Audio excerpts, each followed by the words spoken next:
Assalamu alaikum wa rahmatullahi wa barakatuh. Boa noite. Muito obrigado, irmão Vitor, pela sua presença. Seja bem-vindo, é uma honra recebê-lo. Só esperar os irmãos entrarem.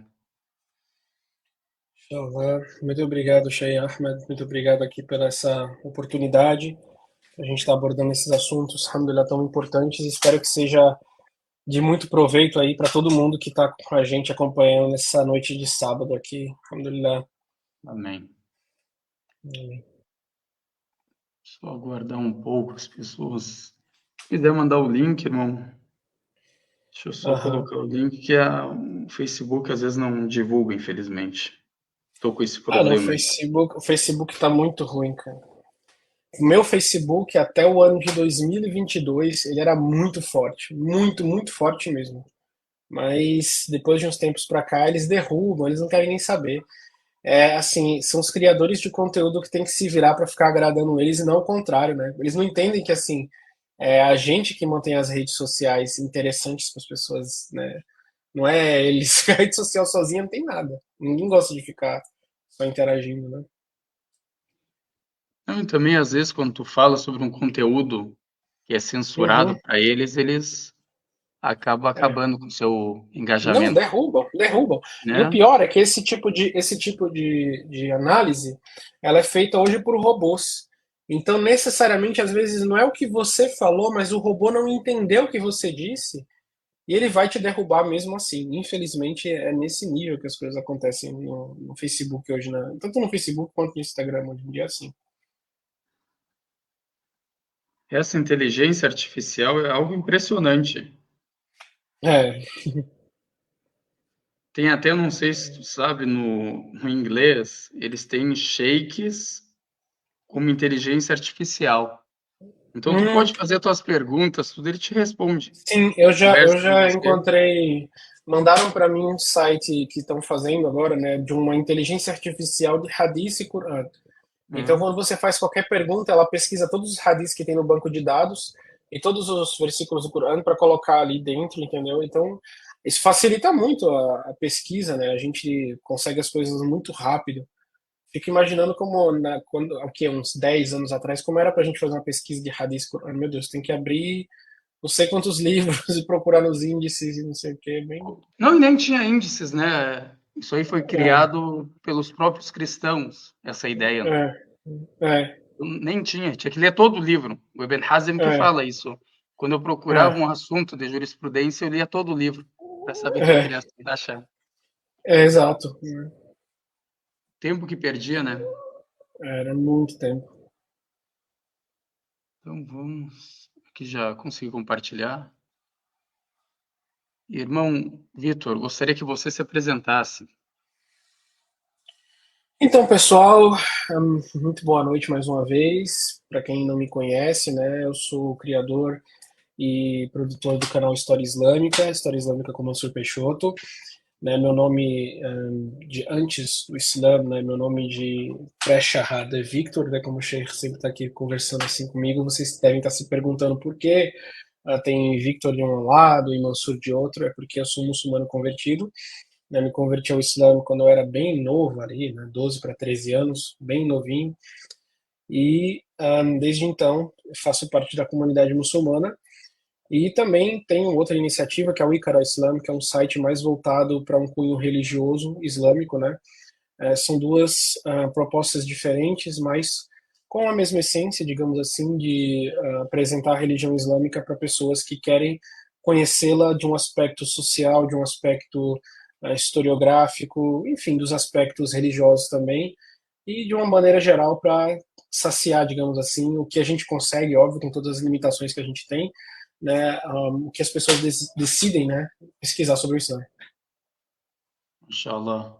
E por que você escolheu esse nome, Mansur? Tem uma história atrás desse nome? Porque quando eu fiz a minha charrada, né, lá em Recife, lá atrás, o sheikh nosso, né, o sheikh Mabruk, ele costumava dar o nome para as pessoas islâmicos de charrada com os 99 nomes de Allah. Então, por exemplo, quando eu me converti, a gente tinha lá na mesquita o Abdul Rashid, o Abdul Rahman, o Abdul, e aí alguns dos 99 nomes de Allah. E aí ele colocou meu nome de Abdul Khalir, que significa, né, servo do Criador. Mas Abdul Khaliq é dificílimo para os brasileiros pronunciarem. Então as pessoas pronunciavam Abdul Halik, que significa servo do careca, ou outras coisas assim mais diferentes, né, que modificam a palavra. E meu nome, digamos assim, de nascimento, né, de registro é Victor. E Victor vem de vitória, né, de Nasser em árabe. Então eu decidi trocar para Mansur, que é basicamente a tradução, né, Fez uma daquela tradução. pessoa que é exato, que é basicamente aquela coisa, né? E assim que tem que sempre escolher bons nomes, né? Meu nome não necessariamente significa algo ruim. As pessoas têm que entender. Dentro da religião islâmica, o nome ele é uma espécie de bênção que você coloca dentro da sua vida. Então, o profeta Muhammad ele mudava o nome de alguns sahabas que tinham nomes não muito bons, né? Às vezes, mas isso acabou se transformando num costume da religião islâmica de quando a gente se converte, a gente recebe um nome porque é uma forma de baraka, uma forma de você abençoar. Toda vez que a pessoa tá te chamando por aquele nome, ela tá fazendo uma súplica indireta por você. Então, aquilo ali sempre se tornou um ponto, né, importante da Sunna, não é obrigatório, a não ser que seu nome seja algo que seja incredulidade ou que seja voltado especificamente para o kufr, né? Seja o nome de uma outra religiosidade, digamos assim. É, intrinsecamente de uma outra religiosidade. Se seu nome fosse, sei lá, servo de uma outra divindade além de Deus, enfim, alguma coisa assim. Então, isso faz parte dentro da religião islâmica. E, né, por causa dessa dificuldade com o meu primeiro nome islâmico, eu acabei mudando para uma tradução do meu próprio nome anterior e acabou fazendo bastante sucesso. Mais fácil das pessoas pronunciarem Mansur do que Abdul Khaliq. E também o nome tem um significado bonito, né? Aquele que é vitorioso, que é socorrido por Deus Altíssimo, e foi citado Isso. no Corão, no Surat Al-Isra, foi citado Uhum. esse nome Mansur, Innahu Uhum. kana Sim. Mansura. Então é Sim, algo isso. muito legal. E também eu gosto de chamar as pessoas pelos seus nomes, porque tem pessoas Uhum. aqui, irmão Vitor, que acham que você, quando eu te chamo de Mansur, que você é filho de árabe, que você É. é libanês. Tá Mas entendendo? um sobrenome Peixoto libanês com esse sobrenome Peixoto no árabe não tem nem o P, aí vai ser complicado. Mas os caras acreditam. Tem brasileiro. Como que tu É, lidou com isso? Brasileiro muçulmano. E ainda tu jovem, 12 anos, 13 anos, na escola. olha, no começo foi muito difícil, porque, entendam, às vezes a pessoa que está assistindo isso aqui nasceu numa época onde a informação é de muito fácil acesso, né? Ou que já tem uma comunidade muçulmana muito bem estabelecida no lugar onde você mora. Essa é uma realidade, por exemplo, que pode acontecer em São Paulo ou em algumas cidades do interior do Brasil que já tem uma comunidade árabe mais antiga. Então as pessoas têm uma referência ou neutra ou positiva, geralmente, do que são os muçulmanos. Então, por exemplo, se uma pessoa hoje, aqui em Barretos, no interior de São Paulo, onde eu moro, quiser se converter ao Islã, ela não tem muita dificuldade, a não ser que a família dela seja especificamente muito anti-islâmica, o que é uma coisa rara de acontecer. Então, a pessoa pode se converter à religião islâmica com uma facilidade grande, porque as referências que as pessoas têm com relação ao Islã é a mesquita, onde todo mundo vai, distribui comida gratuita para a população, os comerciantes árabes do centro da cidade, é isso. São as referências de Islã do cotidiano das pessoas. Eu venho de uma cidade onde, basicamente, na época, não existiam muçulmanos. Os muçulmanos eram, sei lá, 100 muçulmanos na cidade inteira, numa cidade com 2 milhões e meio de habitantes. Isso não é nada, é uma gota no meio de um oceano, né? Então, o Recife, né, que é minha cidade natal, era um lugar onde você não tinha referências islâmicas, pelo menos não perceptíveis, né, a maioria das pessoas de nada. Então, apesar do Nordeste ser um lugar de uma influência cultural medieval do mundo árabe e do mundo islâmico muito forte, e também da África Islâmica, né, num passado, até o século XIX, no início do século XX, toda essa influência ela meio que se diluiu e morreu na memória das pessoas. Né? Então, a presença de muçulmanos dentro da cidade do Recife sempre foi algo basicamente inexistente. Né? Você teve uma forte tentativa de resgate da comunidade judaica lá, porque a primeira sinagoga das Américas, do continente americano inteiro, é na minha cidade, a Kahal Zur Israel, fica lá no Recife, né?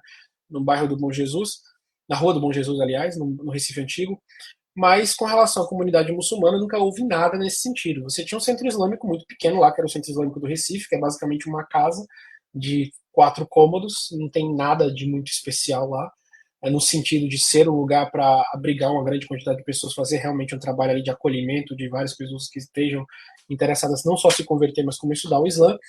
E basicamente eu não tem por que eu ter sido muçulmano no contexto onde eu nasci, onde eu vivi.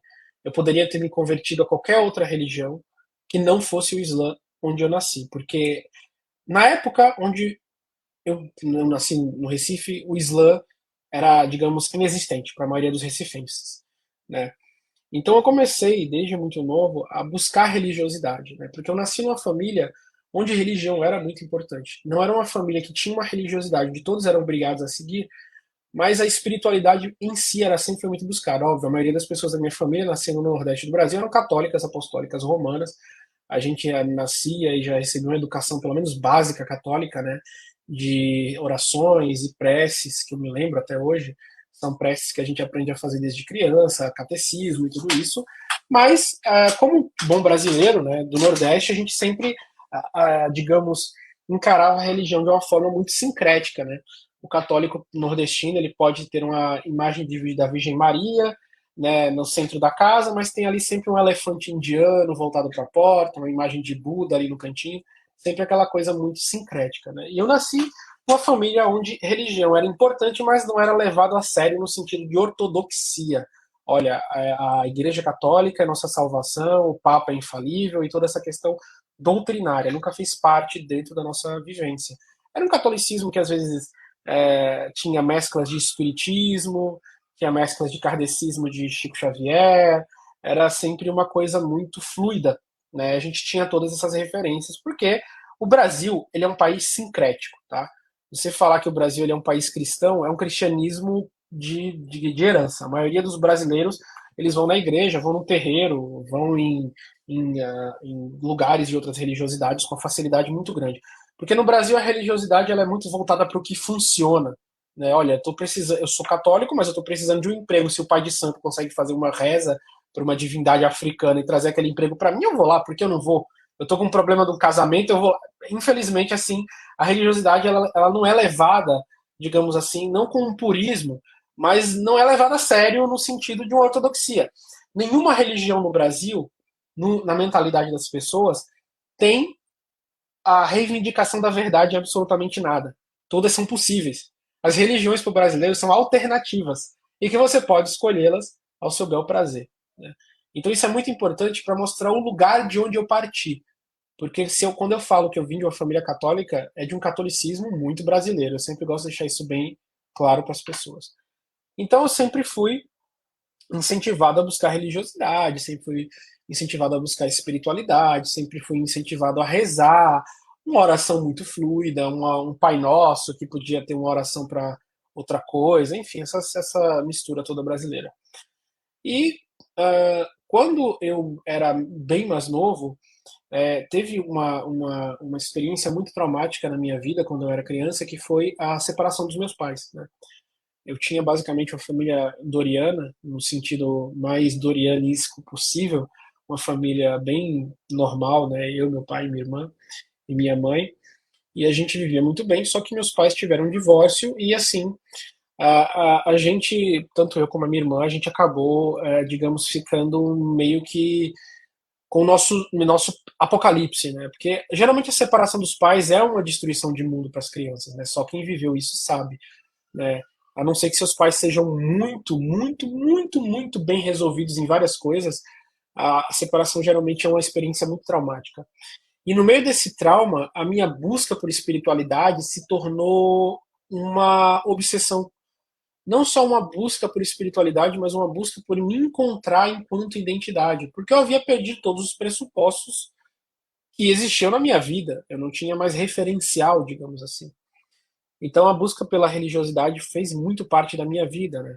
Eu passei a morar com meu pai e meu pai trabalhava o dia inteiro, eu morava sozinho com ele, eu passava muitas horas do meu dia sozinho, né? Muitas e muitas e muitas horas do meu dia sozinho.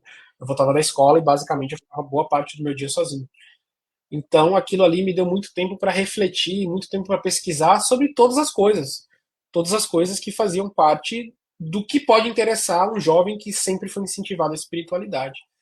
Então eu comecei a pesquisar sobre budismo, comecei a pesquisar sobre o hinduísmo, comecei a pesquisar sobre religiões, né? Sobre religiões e todas aquelas coisas que envolvem o espiritual. E eu acabei encontrando sobre o Islã incentivado muito pelo universo islâmico que eu via nos jogos eletrônicos, nos filmes. Então, na época que comecei a pesquisar sobre o Islã, comecei a jogar um jogo, né, o Stronghold Crusade, onde você vive ali no ambiente das cruzadas. Eu comecei a pesquisar sobre Salahuddin, né, Saladino. Comecei a assistir mais com mais atenção, que eu já tinha assistido antes, mas o filme do Ridley Scott, né, o Cruzado, onde você tem o Hassan Massoud, que é aquele ator que interpreta o Saladino. Então eu comecei a rememorar vários referenciais islâmicos na minha vida.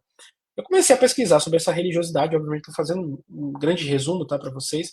Minha jornada aqui é um pouco até maior, mas eu comecei a pesquisar bastante sobre isso e eu queria saber se no meu país tinha essa religião. Veja só, o Brasil tem dezenas de mesquitas, no Brasil tem. Mas vocês têm que entender que, para a maioria dos brasileiros, o Islã não existe aqui. O trabalho de divulgação do Islã aqui no Brasil é quase zero, infelizmente. A não ser em algumas áreas do Brasil muito específicas. A São Paulo, Paraná, mas assim, no resto do país, as pessoas nunca viram um muçulmano na vida. Em vários lugares do mundo, um muçulmano nunca pisou em algumas cidades do Brasil. Um muçulmano nunca botou o pé lá, entendeu? Então, assim, apesar da minha cidade ter 100 muçulmanos na época, sei lá, mais ou menos, eu nunca tinha visto um muçulmano na minha frente. E com, digamos, a dawa, no caso, deficitária, ainda mais deficitária naquela época, a gente não tinha acesso a nada. Na minha época não tinha livros islâmicos em abundância que eram enviados às toneladas pra gente. Isso foi começar a acontecer mais pra frente, né? Mas naquela época não tinha nada. E aí eu comecei a pesquisar sobre a religião, comecei a pesquisar sobre o Islã, e eu queria saber se tinha essa religião no meu país. E eu acabei descobrindo que não só tinha no meu país, como tinha um centro islâmico na minha cidade, que era o Centro Islâmico do Recife.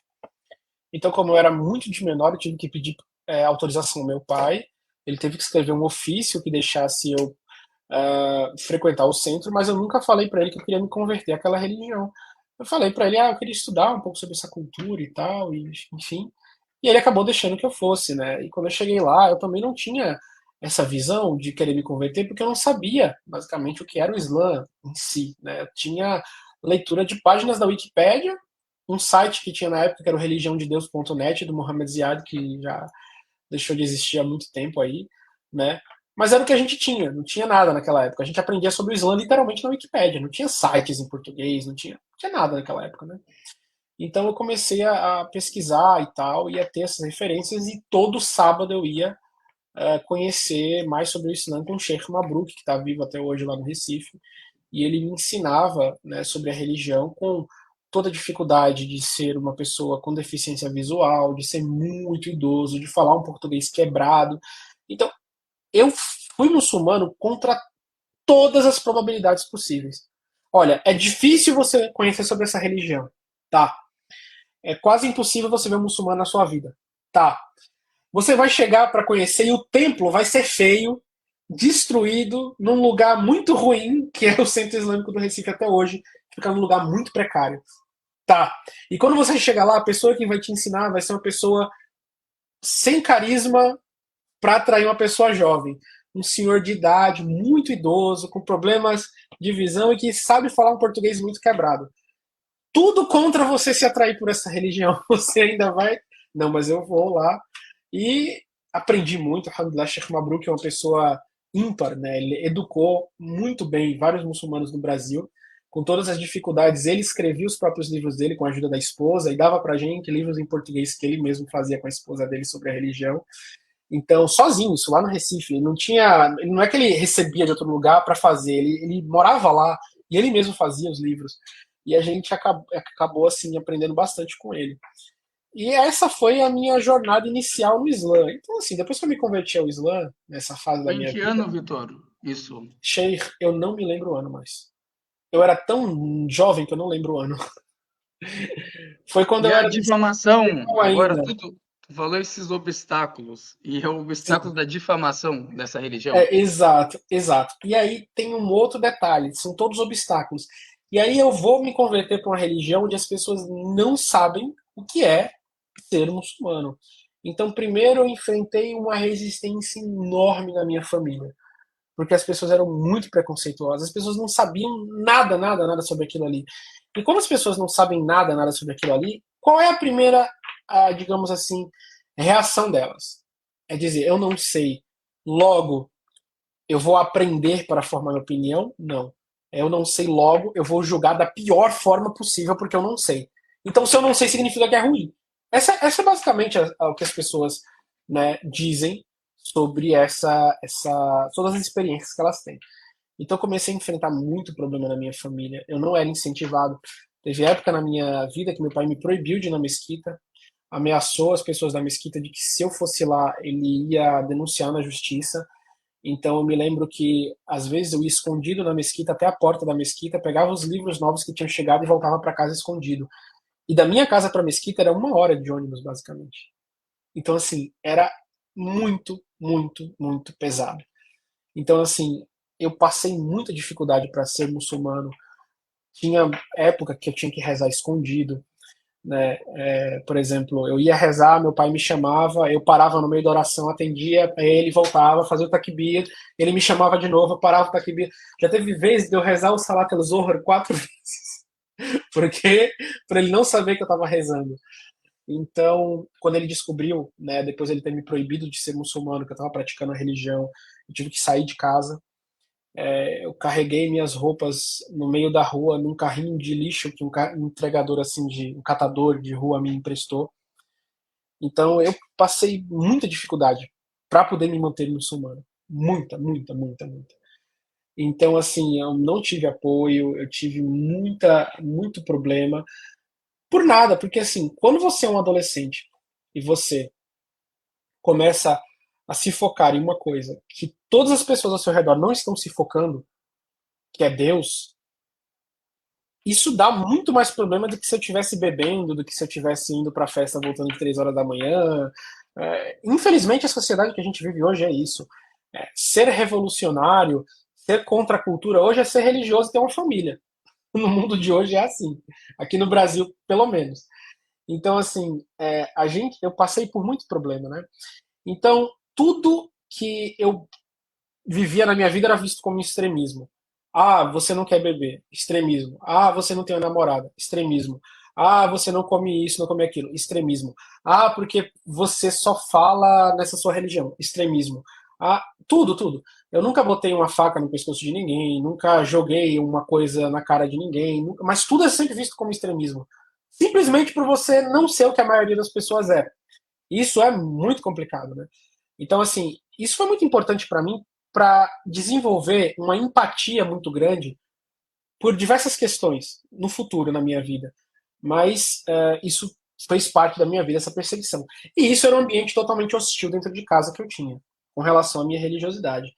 Na escola, era mais complicado, porque quando a gente pensa que a gente vai encontrar num ambiente de estudo pessoas mais esclarecidas, aí não, aí que elas são piores, né? Então lembro que a Veja, em uma das ocasiões, né, a Veja fez uma daquelas matérias nada sensacionalistas, né, da revista Veja, né, para dizer o contrário, falando que havia uma célula terrorista no interior do meu estado, em Pernambuco, em Belo Jardim, porque uns iranianos tinham visitado o local. Assim, a Veja era assim, era corrente de zap, só que em papel, né, naquela época. Então, eu me lembro que eu cheguei na escola um dia e a diretora me chamou e falou assim: Eu acho que você é uma ameaça para os alunos aqui porque você tem ligação com o terrorismo. Mas por quê? Como assim eu tenho ligação com o terrorismo? Aí ela abriu a matéria da Veja, eu queria que você identificasse essas pessoas que estão aqui. Eu identificar as pessoas que estão aqui, eu nunca vi essas pessoas que estão aí. Assim, se fosse um escândalo com algum pastor da minha cidade que tivesse sido pego em pedofilia ou um padre, eu aposto que ela não ia chamar os alunos católicos, os alunos evangélicos para a sala dela e abrir a revista e ia falar: identifica se esse pastor aqui já te estuprou, ou esse padre já pegou aí em você alguma coisa. Não, isso nunca aconteceu, mas porque eu era muçulmano, isso aconteceu comigo. E é muito difícil porque você passa a ser associado a criminalidade, a terrorismo, porque você basicamente entrou na religião num país onde você tem problemas religiosos gravíssimos do desenvolvimento com comunidades religiosas, com crime organizado, com morte, com todo tipo de coisa que existe no mundo. E aqui, no meio do nada, um único muçulmano da área, ele era para ser justamente o alvo disso aí, né?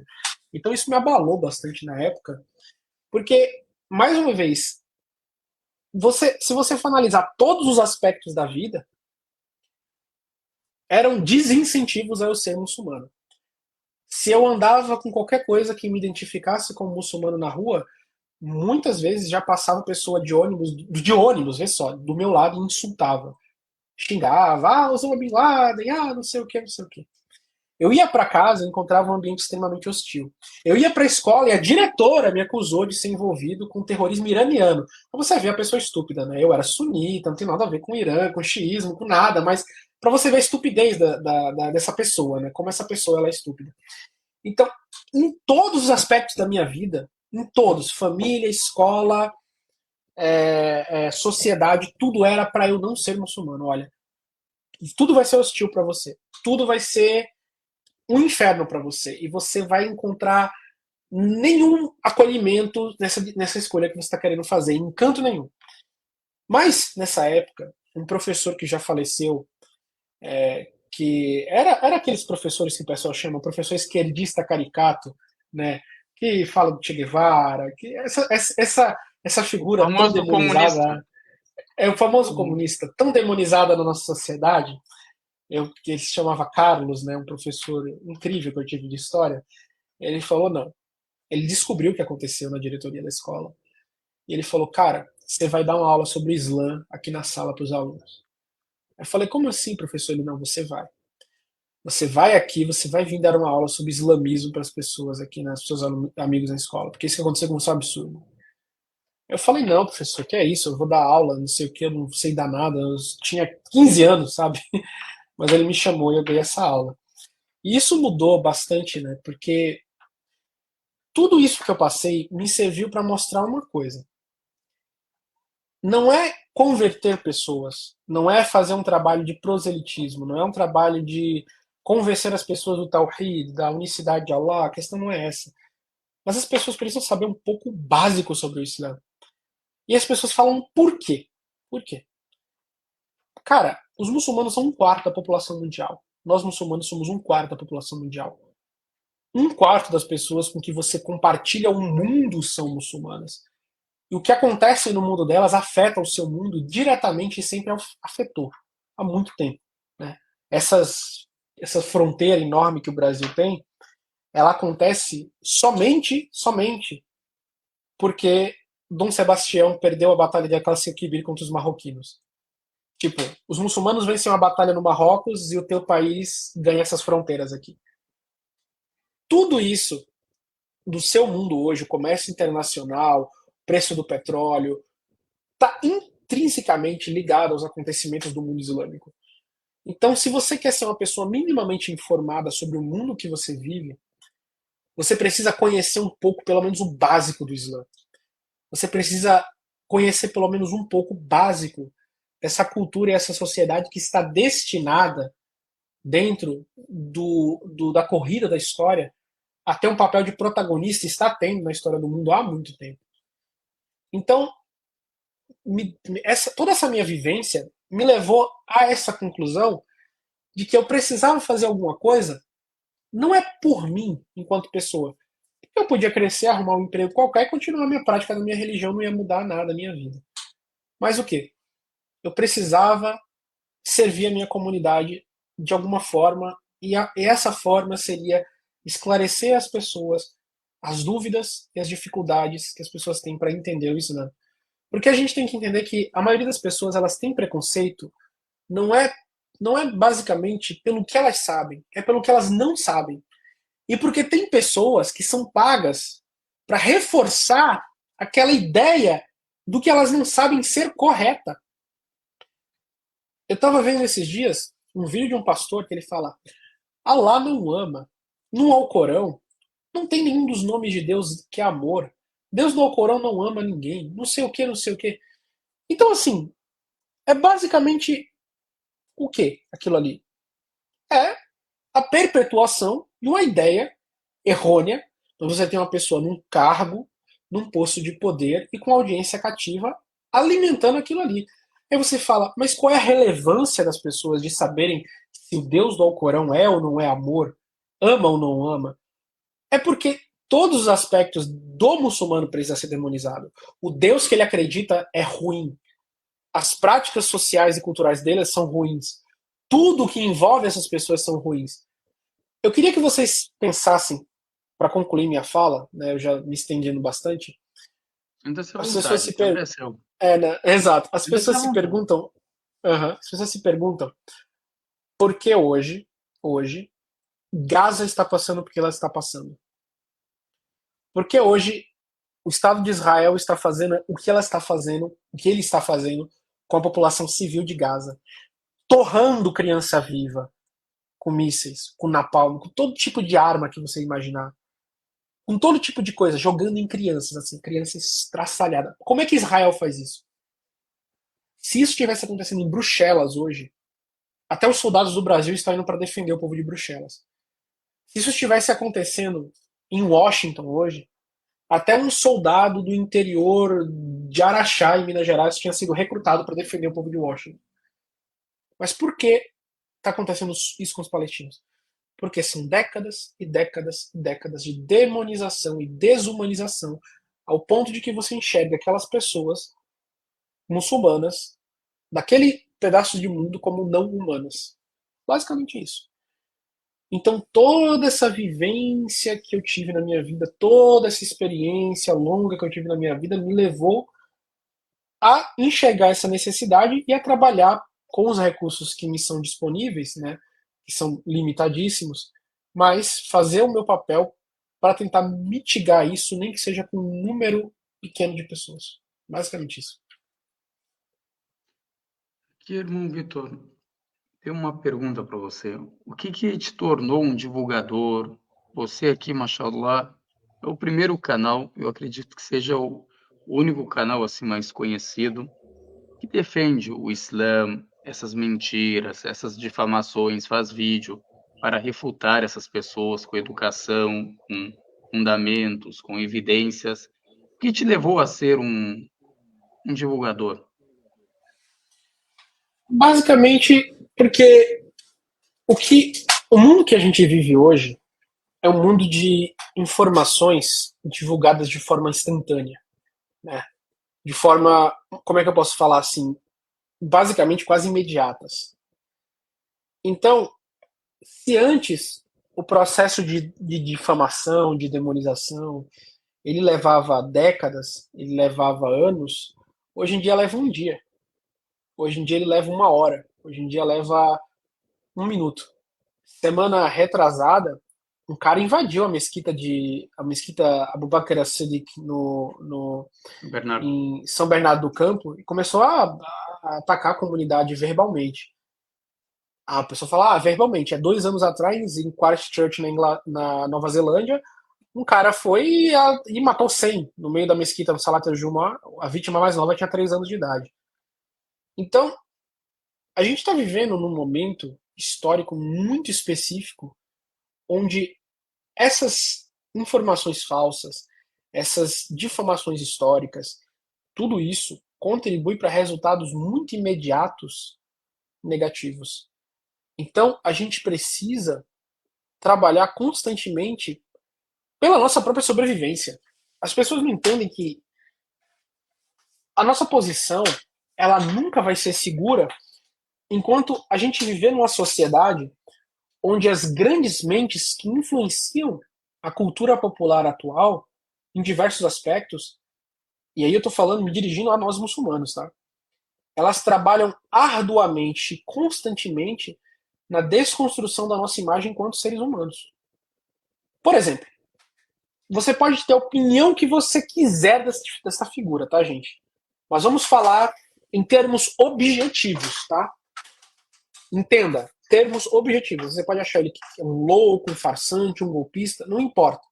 Vamos falar em termos objetivos. Pablo Massal, ele tem uma legião imensa de seguidores e ele influencia milhares e milhares de pessoas. E também Pablo Massal tem um livro falando que nós muçulmanos somos uma ameaça existencial. Isso é divulgado para milhares e milhares e milhares de brasileiros. se não for milhões, né? Milhões, milhões. Ele se Hum, gaba. Ele queria concorrer à presidência no último pleito. Então, assim, você imagina quantos milhões de pessoas abrem um livro do Pablo Marçal, que pelo nível da escrita, parece que não foi ele que escreveu, parece coisa de ghostwriter, mas enfim. Você vai ler aquele livro com o selo Pablo Marçal sendo divulgado, de que a única solução para a convivência entre cristãos e muçulmanos é o confrontamento. Você está entendendo? É isso. Isso gera voto. Isso faz com que as pessoas tomem decisões políticas. E isso vai afetar a tua vida. Para os muçulmanos bósnios que morreram no genocídio de Srebrenica, lá, né, em Sarajevo, todo aquele genocídio que a gente teve nos anos 90, se você voltasse para 1970, para aquelas pessoas, os sérvios, os seus vizinhos sérvios, nunca iriam chacinar eles em massa. Se você perguntasse para os palestinos em 1910, se hoje, 2024, eles iriam estar passando o que eles estavam passando, muito provavelmente eles não iriam acreditar nisso. Então a gente vive num mundo onde pessoas que estão ativamente focadas em nos destruir, elas têm muito poder de convencimento. E não porque elas acreditam nisso. Porque, cara, você fala Pablo Massal vive indo para os Emirados Árabes. Ele vive indo lá para o país muçulmano. Se ele realmente acreditasse naquilo que está no livro dele, ele não faria isso. Mas essas pessoas, elas vivem no meio onde isso precisa ser retroalimentado. Que é o meio da propaganda pentecostal evangélica da pior espécie que existe, que não é o cristão evangélico geral, mas é o pior tipo que existe, que alimenta aquilo ali. Você tem um financiador sionista que quer que aquilo ali chegue e que aquela demonização ocorra, porque ele precisa de sensibilização social para o que o país dele faz lá no Oriente Médio. É uma série de interesses que estão ligados a isso aí. Isso aí não é simplesmente eu vou falar mal de uma religião porque não é a minha. Não, não é isso. Isso gira com forças muito poderosas no mundo. Como é que os Estados Unidos conseguem matar 1 milhão de iraquianos? E o presidente deles pode viajar pelo mundo livremente, sem ser pego na corte de Haia. Por quê? Bandido, Você tem bucha. décadas. Criminoso de Exato, guerra. exato, criminosos de guerra. Então por quê? Porque você tem décadas e décadas e décadas e décadas de pessoas falando que aquelas pessoas que ele matou não são gente. É isso. Animais.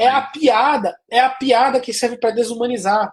É o Cacete Planeta fazendo meme do. Meme, naquela época não era meme, mas a sátira do Osama Bin Laden. Que naquilo ali pode ser engraçado, mas é a desumanização não de uma figura, mas do indivíduo árabe. É assim que ele conseguiu. Não por causa do Cacete Planeta especificamente, mas por todo um conjunto de desumanização global, em escala industrial, sendo alimentada, alimentada, alimentada, alimentada. Eu já peguei, já publiquei isso, inclusive, revistas que são dadas para milhares de evangélicos aqui em igrejas, que assim, faça um teste de você antissemita. O teste não tem nada a ver com você ser ou não antissemita. É o quanto você odeia muçulmanos, basicamente. Se você odeia muçulmanos, você é legal. Se você não odeia, significa que você é antissemita. Entendeu? O foco já não é nem mais a comunidade judaica, é o quanto você é contra os muçulmanos. Então, assim, isso aí Trazendo como é. anticristo também, né, irmão Vitor? Exato, O exato. Um anticristo é monte. islâmico. Cara, cara, isso é tão diabólico. E eu vou usar essa palavra assim no sentido puramente semântico, tá? Isso é tão diabólico porque, por exemplo, não vou poder citar nomes aqui para evitar problemas jurídicos, mas vamos lá. Aqui, eles incentivam que o Brasil se alinhe com Israel. Que o Brasil compre as armas de Israel que são usadas e testadas em crianças palestinas aos milhares. Eles financiam, eles dizem que nossa aliança política tem que ser com Israel. A Israel faz o que faz com o apoio não só, enfim, de vários países, mas o Brasil tem um discurso político e uma realidade econômica diferente, porque continua, né, sendo o quinto maior comprador de armas do Estado de Israel. Então vamos lá. A gente tem eles incentivando isso por um lado. Essa guerra gera refugiados. Esses refugiados acabam aqui em São Paulo. Esses refugiados palestinos estão num campo que é comandado pelos evangélicos, onde eles, para receber comida, receber ajuda, receber apoio, eles precisam se batizar, abandonar o Islã e virar cristãos. Não vou falar o Precisa. nome da igreja, não vou falar o nome do campo, não vou Eles falar precisam o ser nome. batizados para receber essa Exato, ajuda. exato, exatamente. Entendeu? E isso aí não é, eu fico. Uma moça tava lá dentro, Palestina, veio pro Brasil como refugiada e me contou. Entendeu? E não só ela, teve outras fontes também. Mas assim, é isso que a gente está vivendo. É isso que a gente tá, isso que está acontecendo. Infelizmente, são várias forças que se beneficiam da demonização do Islã.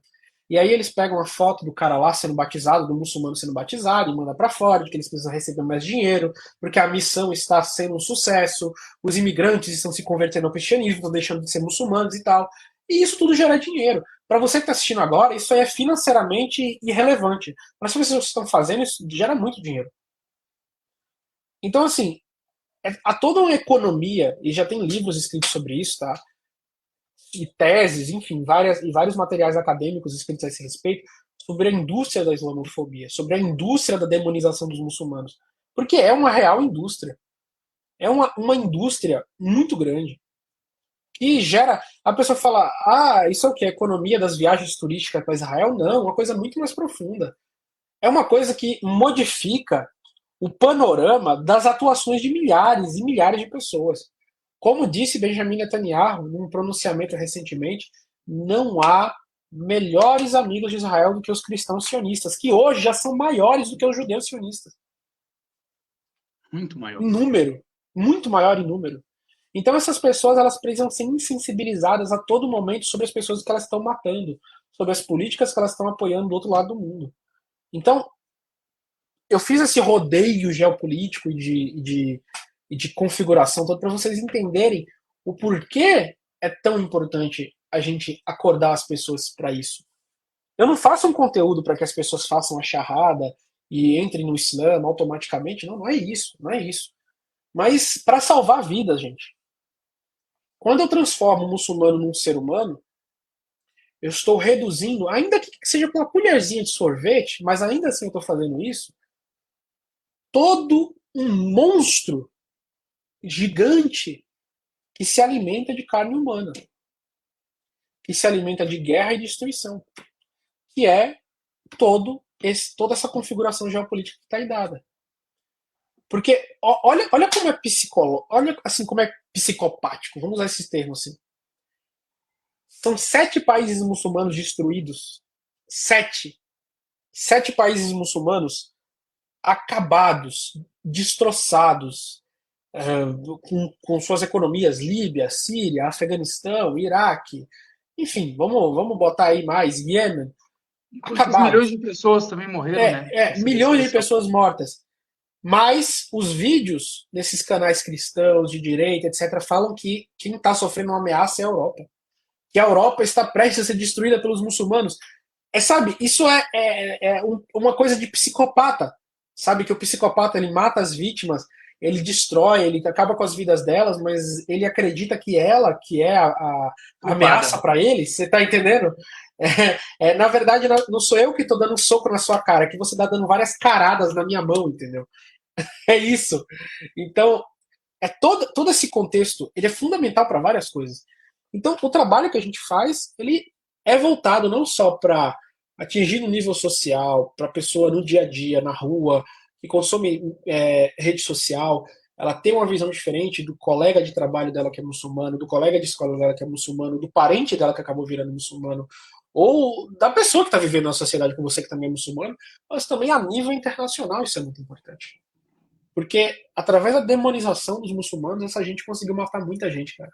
Muita gente. Assim, pega o Estado Islâmico e multiplica por 1000, pega o Talibã e multiplica por 100 mil. Não dá um. Não chega, faz nem Não é nada cócegas perto deles.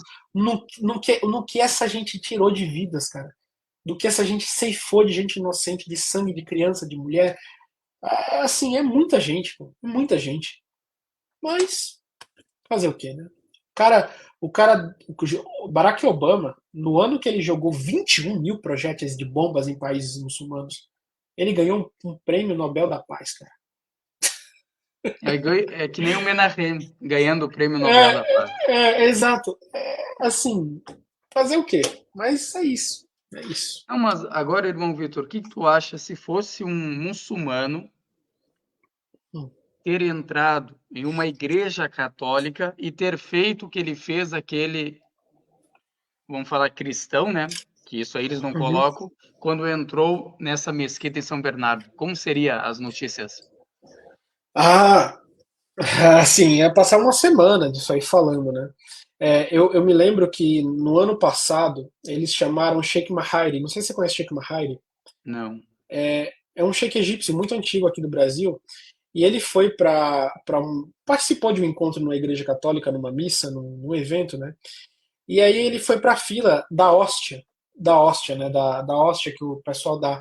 E assim, uma das coisas que eu falo pro pessoal assim quando for para encontros interreligiosos, não participar de rituais religiosos, porque às vezes você não sabe nem como se comportar nos rituais daquela outra religião.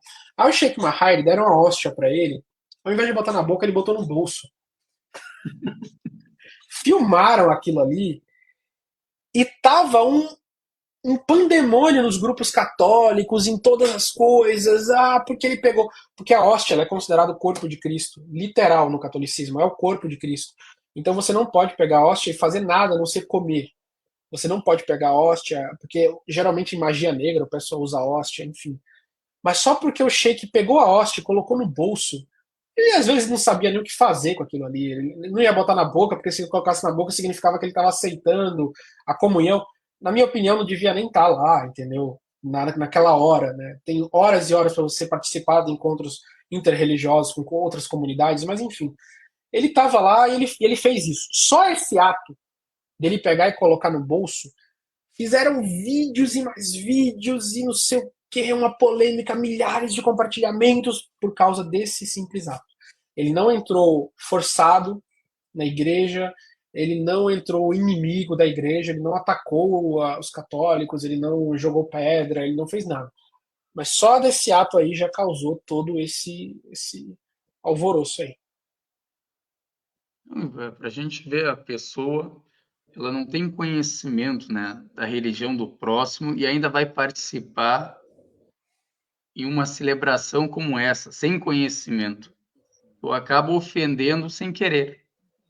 É o É que exato, aconteceu. é exato, a pessoa nem assim, não nem sabia. Não é Mas por aí para mal. você ver, né? Não é por mal, né? Mas aí para você ver, deu uma confusão enorme, né? Mesma coisa um padre entrar dentro de uma mesquita com seu sapato. Entendeu? Exatamente. É, Então exato. é algo que vai ficar É, meio feio, né? Mas exato. quando que tu iniciou esse trabalho, irmão Vitor, da história islâmica? Então, foi um mês antes de eu ir estudar no Egito, né? Eu tinha Vai ter que 17 contar pra anos. gente sobre o Egito ainda.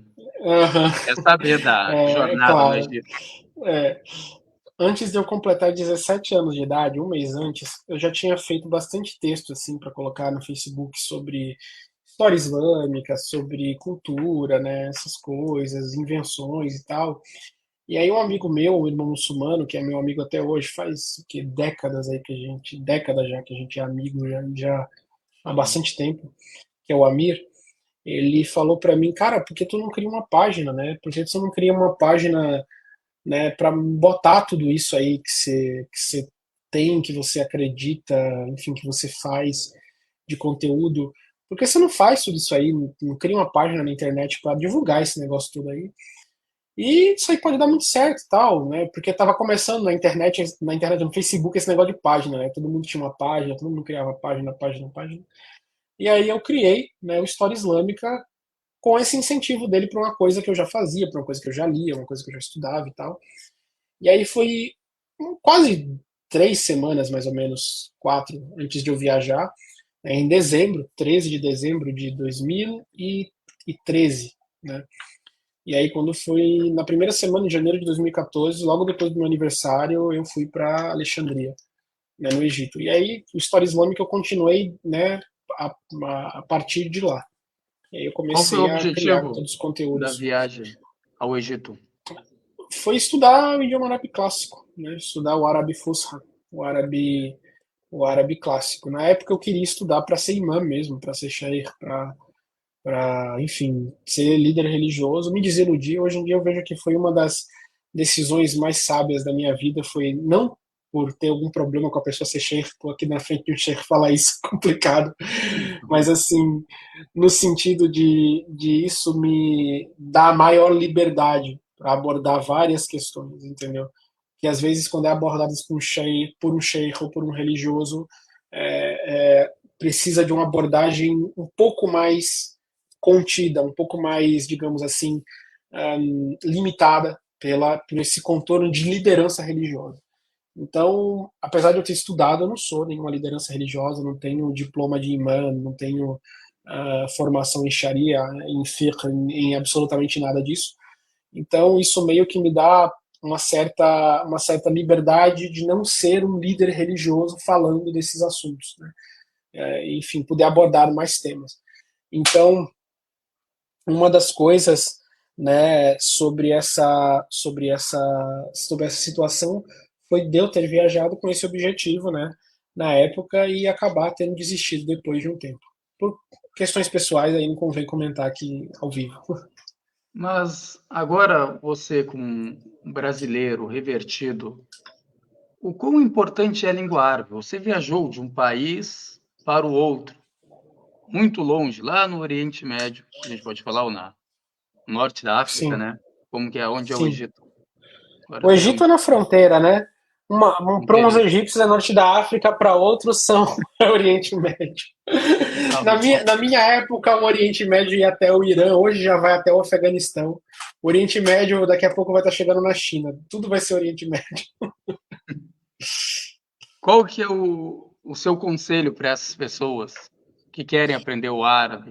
O que que vai facilitar para ela entender o É, Islã ou elas? bem, eu aprendi a falar, escrever e ler em árabe em 10 meses. Quando você está num país árabe, isso é muito mais facilitado do que quando você está num país que não é árabe, você tem que fazer curso. Mas é possível, tá? Tem um amigo meu, inclusive, que ele é cristão ortodoxo brasileiro, não é de família árabe nem nada, e ele começou a fazer o curso de árabe com o pessoal muçulmano lá de São Paulo, e ele tá aprendendo a escrever, mashallah, toda semana ele me manda uma frase nova que ele escreveu à mão mesmo, em árabe, tá saindo muito bem. Então, por que é importante? Primeiro, para quem é muçulmano, tá? Estou fazendo aqui um discurso voltado para o muçulmano a partir de agora. Você ler o Alcorão em árabe é outra coisa.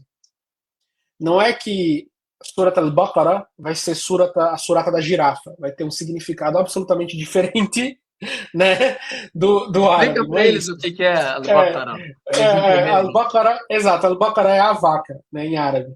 Mas não significa que se você lê em árabe vai ter um significado diferente, total, literal, diferente. Um outro animal não vai ser al-Baqarah, vai ser a girafa. Não é isso. Mas significa que a sua compreensão daquilo ali vai ser mais profunda. Porque, veja só, todo tradutor, não importa, e eu sou um tradutor, eu estou falando da minha própria classe, tá? Eu não sou um tradutor profissional, mas eu sou um tradutor, traduzo muita coisa. Todo tradutor ele faz escolhas de termos. Ele faz escolhas de termos. E essas escolhas de termos podem vir da sua própria formação intelectual, pode vir da sua própria formação moral, pode vir de vários fatores que vão exprimir aquele texto nas opções e no intento daquele tradutor. Não estou falando que ele faz isso, na maioria das vezes, pelo menos, né? Teve uns que eu já encontrei com muito problema assim, mas não significa Doutrinário que ele também, faz né? isso com Aquela mal. É tradução exato. doutrinária. Exato. Não significa que ele faz isso com maldade em todas as vezes, ou que ele é uma pessoa ruim, não é isso. Mas ele vai exprimir muito da cabeça dele ali dentro daquela tradução. Ele vai colocar as coisas, às vezes, que fiquem de uma forma mais próxima dos próprios gostos deles. Isso mudou bastante nos últimos anos na tradução profissional no Brasil de livros. Sim, mudou muito, muito, muito, muito. Mas a tradução do Alcorão para o português ainda carrega muitos problemas com escolhas de palavras que às vezes exprimem doutrinas que não são necessariamente aquelas ali. Então, quando você sabe o árabe, e, cara, é uma outra coisa. Você sente uma profundidade. Gente, não é uma questão só de idioma. O árabe corânico, pelo menos para quem é muçulmano, ele afeta você de uma forma metafísica. Por quê? Aquelas palavras elas foram escolhidas por Allah para serem articuladas pelo anjo Gabriel. e do anjo Gabriel para o coração do profeta Muhammad, e do profeta Muhammad articulado pela boca dele para os sahabas. E aquilo foi transmitido numa cadeia ininterrupta até chegar em você. Então, isso tem um significado metafísico e um efeito metafísico muito forte. Porque nem eu estava sentindo, sabe, muito aperto no coração. Eu tava cansado esses 2 últimos dias, muita coisa aconteceu na minha vida. E fiz uma viagem cansativa de madrugada, dormi, acordei hoje, aí eu rezei a oração do Zohar. E a primeira coisa que eu fiz quando eu terminei de rezar a oração do Zohar foi abrir o Alcorão. Aí eu comecei a ler. Eu tinha terminado o Khatem e eu comecei a fazer o próximo Khatem, ler o Alcorão completo mais uma vez. Só de eu começar a ler Surat al-Baqarah, parece que o coração fez assim, brá, sabe? Quando você está lendo a tradução, você está lendo as palavras que o tradutor escolheu. Para gente que é muçulmano, quando você está lendo o Alcorão em árabe, você está lendo o que Deus escolheu para falar ali. A palavra dele, né? Exato, a palavra dele, não é a palavra de um tradutor. Então, isso produz um efeito. Não é só o entendimento de que.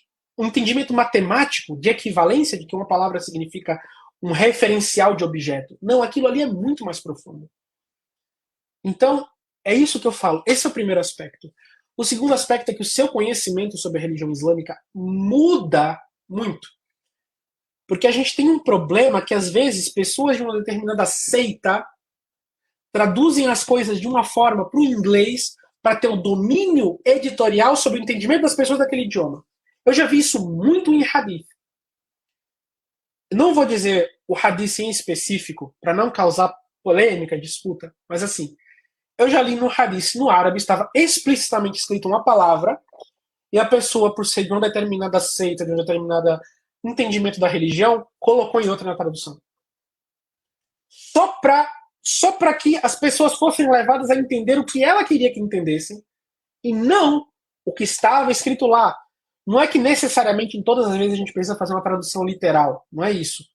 Mas existe uma diferença enorme entre as duas palavras escolhidas. Por exemplo, vou dar um exemplo. Eu falei que não ia dar um exemplo, mas isso aí ilustra muito bem. Tem um hadith que fala que os abissínios, no dia do Eid, no dia da festa de Eid, eles estavam dançando, yarqasun. Eles estavam fazendo rocks. Literalmente, eles estavam dançando com as lanças na frente do profeta Muhammad. Eles fizeram uma apresentação na frente do profeta de uma dança típica da Etiópia. Eles estavam pulando e dançando, e cantando Muhammad Abdul Salih. Ele estava fazendo isso é narrado no hadith. Na tradução em inglês, o cara colocou, eles estavam brincando. Porque ele é contra que homens dancem mesmo. Ele é contra rocks. Ele diz que todo tipo de dança masculina é haram. Mas o hadith não estava dizendo isso. Estava falando que eles estavam dançando. A palavra raqs é dança. Não é brincar. Não estava escrito yelabu, não estava escrito nada disso. Estava falando dançar. Você tem um problema com aquilo ali, você não muda a tradução do hadith só para fazer as pessoas terem o entendimento que você quer que tenha. Mas infelizmente isso acontece.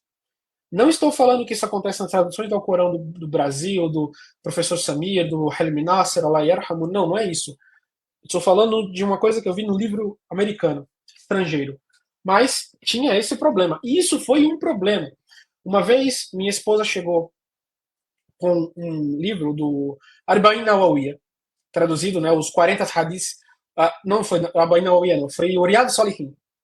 Minha esposa veio com essa tradução do Riyad Salihin. E tinha escrito assim: o marido não será questionado pelo tapa que der na sua esposa. Ela veio com esse hadith para mim. Lê aqui para mim o que está escrito. O marido não será questionado pelo tapa que der na sua esposa? Assim em português. Eu falei, essa tradução está errada. Eu bati na hora. Porque quando você fala que o marido não será questionado pelo tapa que der na sua esposa, você está simplesmente dizendo assim, que o cara pode bater na sua esposa e Deus não vai perguntar nada para ele. Se ele pode agredir, fazer violência doméstica, fazer o que ele quer. As contradições, né? Que mostram que a proibição disso, né? Entrar em uma grande contradição. Exato, uma grande contradição. Aí eu peguei e falei, não. Peguei o livro, fui na mesquita, sentei com o chefe. Falei, chefe, você tem aí o o Riyad Salihin em árabe? Tem. Abre aqui para mim nesse hadith, tá? Ele viu. Não estava escrito, o marido não será questionado. Estava escrito, não se deve questionar o motivo da briga do marido com a esposa. Não estava nem falando tapa.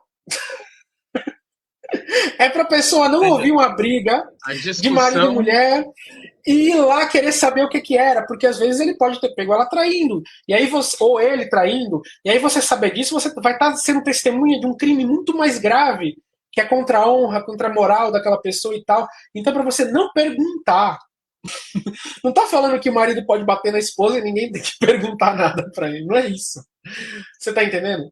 Mas uma coisa estava no Riado Salihin, traduzido para o português, numa tradução que eu li, numa das traduções que tem, e outra estava no árabe original. Então tem um problema muito grande nisso aí. Tem um problema muito grande nisso aí. Então, por que é fundamental que você aprenda árabe? Não é porque se você não sabe árabe você não é muçulmano, não é isso. Mas se você está querendo ter uma experiência religiosa mais profunda, uma experiência islâmica mais penetrante, uma experiência religiosa islâmica mais expansiva, isso é fundamental. Não estou falando no sentido de que só isso já faz você ser o melhor muçulmano do mundo. Não. Tem muita gente que sabe ler o Corão, sabe pegar o Corão, sabe ler hadith, sabe fazer tudo e isso não beneficia ela de nada. Caráter é o que define muita coisa na vida do ser humano. Mas, mais entretanto, contudo, todavia, a experiência quando você é convertido e você escuta o Corão sendo recitado e você entende o que está sendo falado ali, muda totalmente. Muda tudo, muda tudo. É outra coisa. Porque, mais uma vez, não é questão de matemática, não é questão de equivalência. Essa palavra significa isso, essa palavra significa isso. Não.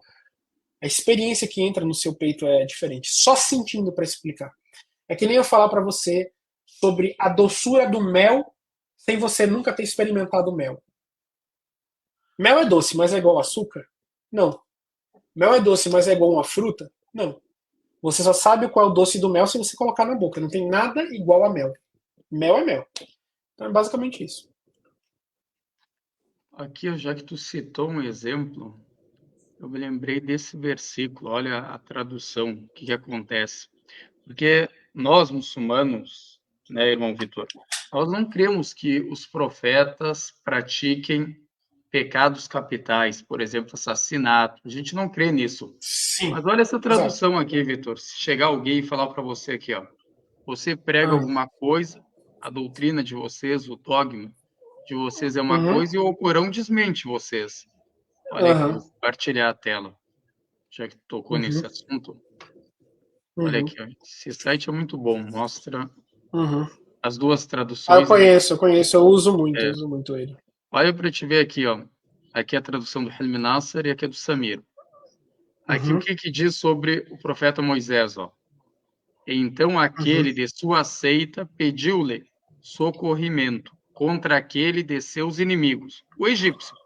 E uhum, Moisés, ó, que tal? Ó? E Moisés esmurrou-o e pôs-lhe termo à vida, ou seja, matou. Ele uhum. acabou falecendo. Olha a outra Sim. tradução aqui. Moisés espancou este e o matou. Olha para te ver. Uhum, Totalmente diferente que essa tradução aqui.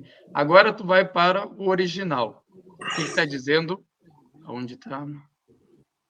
Aqui, ó. فَوَكَزَهُ Musa, فَقَضَى عَلَيْهِ. Aqui, ó. وَكَزَ. Esse é o verbo que foi usado. Agora, esse verbo aqui usado na língua árabe tem esse entendimento aqui de espancar? Não existe esse entendimento aqui. é, Ele tem exato. o máximo o entendimento que vai ter isso aqui, ó, esmurrou. Mas como a gente tem um Uhum, contexto aqui, ele estava separando uma briga. E o okaza na língua árabe exato. significa dafa'a, ou seja, Uhum, empurrar. Quando tu quer separar uma é, briga, o que que tu faz? Tu afasta as empurra. pessoas. E Pessoas, quando é. ele E porque ele não afastou, tinha ele noção da força. caiu de mau jeito e Isso. acabou falecendo. Eu Morre. não chamo essa pessoa Exato. de assassino. Exato. É, exatamente. Tá entendendo o problema? Exatamente. Espancar e usar esse Quando verbo. você lê, exato, quando você lê o sharh, você lê o sharh do versículo, a exegese, fala que Moisés viu um egípcio brigando com um judeu, com um Bani Israel. E aí ele foi apartar a briga, Hebreu. ele se meteu na briga para apartar, só que como ele era muito forte, ele empurrou a pessoa pro lado e ela bateu e morreu. Ele não esmurrou. Esmurrar significa se ele viu lá, Moisés foi lá e pá, pá, pá, bateu no egípcio. Ou deu um tapa na cara. Não foi isso que ele fez. Mas é justamente por isso que eu tô falando. Você ficar preso a traduções é muito complicado. E assim, gente, eu já li a primeira tradução do Alcorão feita para a língua portuguesa. Uma tradução do século XIX, eu tenho um original aqui comigo. Então, assim, eu já vi todas as traduções do Alcorão que já foram publicadas aqui no Brasil. Então, assim, infelizmente, até hoje, a gente tem traduções muito problemáticas. Porque às vezes o conhecimento daquela pessoa da língua árabe era um, mas o conhecimento religioso dela era outro.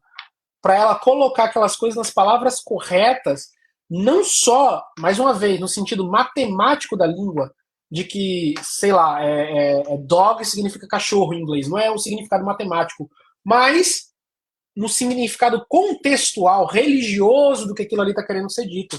E por isso que é muito importante, entendeu? Porque às vezes a pessoa vai ter um entendimento errado por causa de uma tradução errada. Infelizmente é isso. Tem um exemplo muito famoso no mundo islâmico, que é a famosa Fatwa de Mardin, de Ibn Taymiyyah, contra os mongóis.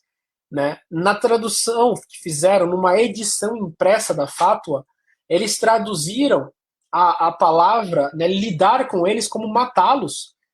E aí isso mudou completamente o contexto da Fatwa de Ibn Taymiyyah, que não era para matar os muçulmanos mongóis que haviam se convertido. Não é isso. Mas muitos grupos extremistas usaram aquela Fatwa de Mardin de Ibn Taymiyyah para cometer Tradução, né? atentados. É, a tradução. Então, assim, é complicado, gente. É preciso ter um conhecimento da língua profundo. Mas veja só. A religiosidade, ela tem níveis. Ela tem níveis. Se eu quero somente praticar e aquilo ali ter um impacto na minha vida pessoal, não significa que eu tenho que ler todos os. Me tornar um scholar. Não é isso. Mas tem certas coisas que, se você se propõe a fazer, você precisa estudar para não fazer besteira. Então é basicamente isso que a gente precisa sempre ter em mente. O quão importante é, irmão Vitor, você é um dos poucos brasileiros que eu conheço que segue uma escola de jurisprudência. Qual que é a importância disso para um muçulmano? Ou qual a escola também que você segue, se você quiser falar, é Aham, claro. sim. Eu já falei anteriormente que eu sou um muçulmano sunita, né? E eu sigo a escola malikita, na escola do Imam Malik bin Anas, nos assuntos de jurisprudência islâmica, de fiqh, basicamente, que é os assuntos lidados ao amal, né, às ações, a ibadas, as adorações, tudo aquilo ali. E o que é, pelo amor de Deus, uma escola que as pessoas ficam querendo saber? As pessoas acham que são seitas diferentes, que são islãs diferentes, não é isso, não é isso. Então, primeiro, vamos explicar de uma forma muito simples como que surgiram as escolas. Tá? Não são versões que disputam o que é certo do ponto de vista islâmico, religioso, fundamental. As escolas não divergem em quem é Deus, a natureza do profeta Muhammad, o paraíso e o inferno, o Qadr. Não, não é isso. Elas divergem em pontos jurídicos da prática religiosa, da praxis religiosa. De que forma? Quando o Islã se espalhou pela Península Arábica, o profeta Muhammad tinha milhares de sahabas, milhares de companheiros. A gente conhece alguns, Abu Huraira, Omar, Abu Bakr, Uthman, Ali, a gente conhece os mais famosos, a gente lembra os nomes deles, Bilal, Salman, a gente lembra, mas o profeta tinha vários companheiros. E aqueles companheiros, eles aprenderam a religião em fases diferentes do desenvolvimento legal do Islã. E eles espalharam aquele entendimento daquela fase específica da revelação para onde eles foram. Então, por exemplo, às vezes tem um sahaba que foi levar a religião para uma determinada região da Arábia antes do Fath Makkah. O profeta morreu, ele aprendeu a religião de um jeito e nunca voltou para Makkah. Só que entre o dia que ele conheceu o profeta e o dia que o profeta morreu, e o tempo que ele viajou, muita coisa aconteceu. outros versículos foram revelados, o profeta falou outras coisas. Então ele difundiu a religião numa determinada localidade. Estou dando uma explicação bem simples, tá? Bem mais complicado que isso. Mas ele deu a explicação da religião de uma determinada forma para um determinado povo, de uma forma, de um determinado contexto do que ele aprendeu. Aquilo ali se tornou as bases, germinou as bases para o surgimento de uma escola de jurisprudência. Aí teve outro Sahaba que viveu a vida dele completa na presença do profeta Muhammad. Terminou a revelação, tudo, ele foi para a Síria, para o Sham, para a região ali de Damasco, Palestina, Jordânia. Ele levou a religião para lá. Quando ele chegou lá naquela região, ele teve um entendimento final de todos aqueles aspectos da religião. A partir dos ensinamentos daquele Sahaba vai surgir uma escola com aqueles contornos. Significa que o que veio antes e o que veio depois estão errados? Não. Significa que são versões conflitantes de Islã? Significa que se eu seguir uma coisa ou seguir outra, eu vou para o paraíso ou para o inferno? Não é isso.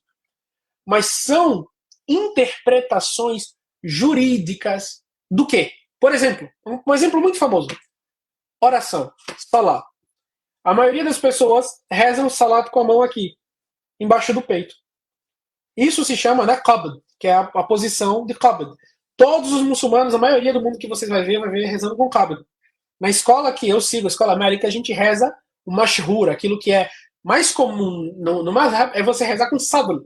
É você rezar com os braços pro lado, pro lado. Baixado. Significa, baixado, exato. Significa que se eu rezar com qabd, eu vou pro Jannah. E se eu rezar com sadr, eu vou pro nar, pro inferno. Não é isso. Mas são ambas posições válidas dentro da religião islâmica. E tem a validade então, da oração. Algo mais simples ainda não nem valida e nem invalida. Exato. Nem invalida e nem invalida. Mas são que aspectos da jurisprudência islâmica que possuem transmissores diferentes, sahabas diferentes.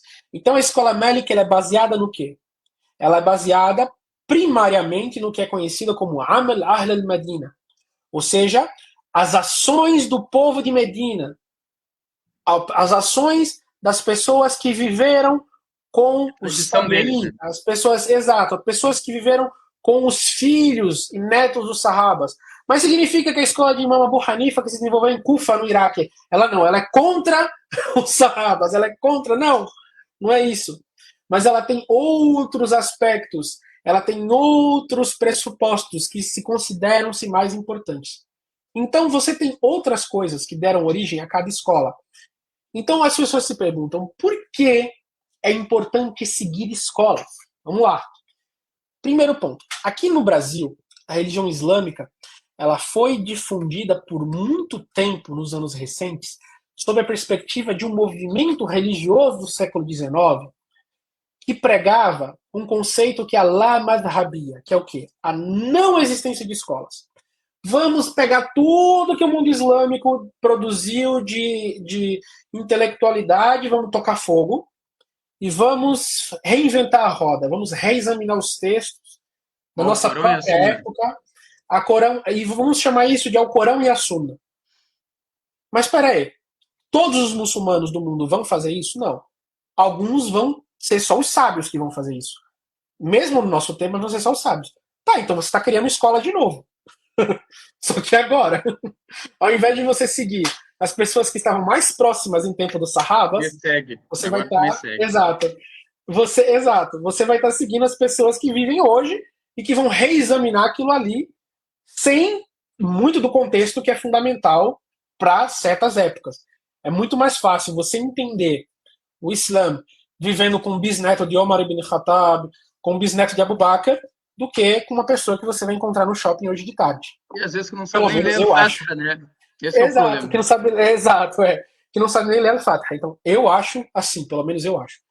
Então, assim, as escolas de jurisprudência, elas foram fundamentais no estabelecimento do ensino religioso islâmico. E elas são mais fundamentais ainda para evitar interpretações erradas da religião. Porque, por exemplo, hoje, um dos grandes problemas do mundo islâmico é o terrorismo. Porque vem de uma sociedade, às vezes, que a ética da guerra e da jihad foi distorcida, porque as pessoas não seguem mais escolas nesses aspectos. Elas fazem a livre interpretação. Elas leem o hadith. Subhanallah. Muitas pessoas estavam falando dos homossexuais que foram jogados de prédios no Iraque pelo Daesh. Uma época atrás isso fez muita notícia. Se você for analisar a história islâmica inteira, você não encontra um episódio desse. Então significa que durante 1400 anos todo mundo leu o hadith e não aplicou dessa forma. Não, os significa episódios o quê? ainda são os que tu vai encontrar na história islâmica, são episódios maracir, que significa o quê? Testemunhados por pessoas que não são testemunhas oculares. Não testemunhar. Exato, exatamente. Então, assim, você não vai ter esse tipo de situação. Mas hoje em dia a pessoa lê um hadith e quer botar o hadith em prática sem saber o matn, sem saber o nahu, a gramática, sem conhecer nada das ciências que compõem a ciência do hadith. Então, por isso que é muito importante ter uma escola. E eu não considero uma escola melhor do que outra, de forma alguma. Eu acho que todas as escolas são válidas, eu respeito todas as escolas. Eu sigo a escola Malik por uma razão muito simples. Quando eu comecei a seguir escola, o irmão que estava disponível para me ensinar, ele estudava no Marrocos. No Marrocos o pessoal é Malik. E aí eu aprendi a escola Malik. Eu aprendi o Murshid al-Mu'in com ele, eu estudei alguns livros, né, sobre aspectos da jurisprudência e depois fui continuando a aprender com outros ulemás, com outros sábios online aí, que fazem aulas, etc. O suficiente para minha prática pessoal, tá, gente? Eu não sou um professor de islamismo Malik, não. Eu sou só um muçulmano que sigo a escola Malik, só isso.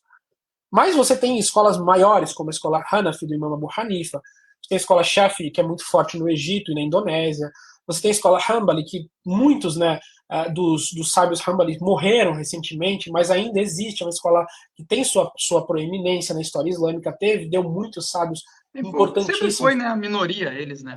Exato, minoria. Mas você teve outras escolas que já morreram, como a escola Zahiri, né, de Sufyan Thauri. Você teve várias escolas aí que foram muito... Daoud. Daoud, da Daoud Zahiri. Também tinha uma escola também. Sufyan ele não era Zahiri, né? Não, ele é outra coisa. Ele é antes, ele morreu em 161. O 161. é 270. Isso.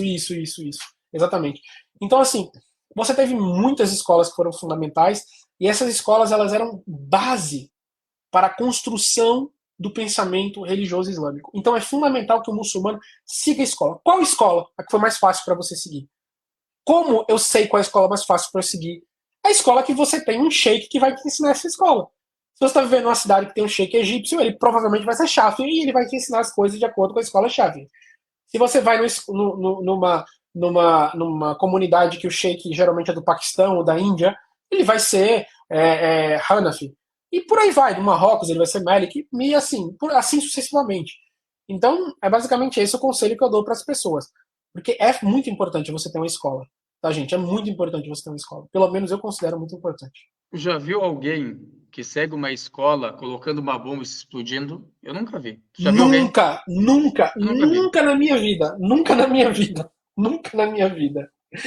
Até porque, se você for analisar, né? Os muçulmanos, eles descobriram a pólvora que foi trazida da China pelos mongóis no século XIII. Atentado à bomba só vai começar nos anos 70 do século XX. Por quê? E nessa mesma época, a guerra contra as escolas de jurisprudência começou. Aí vocês ligam uma coisa a outra. Conhecimento liberta, né? A pessoa do fanatismo, do fundamentalismo. Não, Sheikh, essas pessoas... Exato, essas pessoas elas não são nem fanáticas. Elas só são muito ignorantes mesmo, sabe? Muito, o que traz o fanatismo, a ignorância. Exato. Acompanha. São irmãos gêmeos. Andam de mãos dadas. Não tem como ser fanático e não ser ignorante. Exato. Uma condição. Para você se tornar fanático, tem uma condição. Ser ignorante. Se não tiver essa condição, não tem como. Quanto mais você estuda, mais você aprende sobre a religião, mais sua cabeça abre. É incrível. A gente começa a estudar. Eu tava lendo sobre uma biografia que saiu recentemente sobre a vida do profeta Muhammad, né? Do Muhammad Jabara, que ele é um estudioso islâmico canadense. E essa biografia foi publicada em português recentemente. Se chama Maomé, o Transformador do Mundo, a tradução, né? Eles fizeram a tradução, não colocaram Muhammad, mas eles fizeram a tradução. E uma das coisas que o profeta fez, né? O profeta, ele encontrou muitos sahabas pobres, que eram ex-escravos, Suhaib Rumi, Bilal, enfim, Meca, e Meca ainda, não era nem Medina. E eles tinham, cada um tinha uma especialização. Um sabia fazer joias, um sabia fazer outras coisas. Aí o profeta fez eles criarem uma cooperativa e criar uma empresa com parcelas de ações de que cada um tinha parte da empresa. Subhanallah, em Meca, antes da Hijra. É incrível. Olha, e tá vendo? Quando você estuda a vida do profeta Muhammad, você vai encontrar soluções para todos vários problemas modernos que a gente tem hoje, né? Então por isso que eu falo, quanto mais você estuda, mais você abre sua mente para possibilidades. Até outra visão errante, irmão Vitor, é aquela visão que Ahlus Sufa del Medina eram mendigos, companheiros do profeta, necessitados apenas. Não, era uma escola que ele criou dentro da mesquita. Sim, As pessoas, é que exato. as pessoas não enxergam isso. Exato. Exatamente. Eram alunos do conhecimento que viviam na Exatamente. mesquita, procurando conhecimento. E Exatamente. deles o Abu Huraira. Ex exatamente. Exatamente. Aqui, irmão Vitor, agora nos fala um pouco sobre as pessoas que te procuram, Hum, por exemplo, pela história islâmica, você apresentando seu uhum. conteúdo. Tem pessoas que se convertem assistindo seus vídeos, procuram a religião, a saber mais. Nossa, bastante, bastante. Semana passada, na terça-feira, me procurou um português da Ilha da Madeira, do nada. Me procurou no Instagram e depois eu dei para ele meu número do WhatsApp. E de tarde mesmo ele pediu para fazer a charrada, que ele estava querendo se converter ao Islã, depois, enfim, de estudar, de ver os vídeos, de ver os artigos e tal. E aí a gente fez a charrada dele ali na hora. E assim, várias pessoas, várias pessoas. Às vezes eu encontro essas pessoas na mesquita, elas vêm para mim e falam, cara, olha, seu conteúdo foi muito importante para eu me converter, para eu virar muçulmano, para eu, enfim, conhecer a religião e encontrar no Islã a espiritualidade que eu estava buscando, né? E às vezes a gente não encontra essas pessoas, mas que elas existem, existem e não são poucas.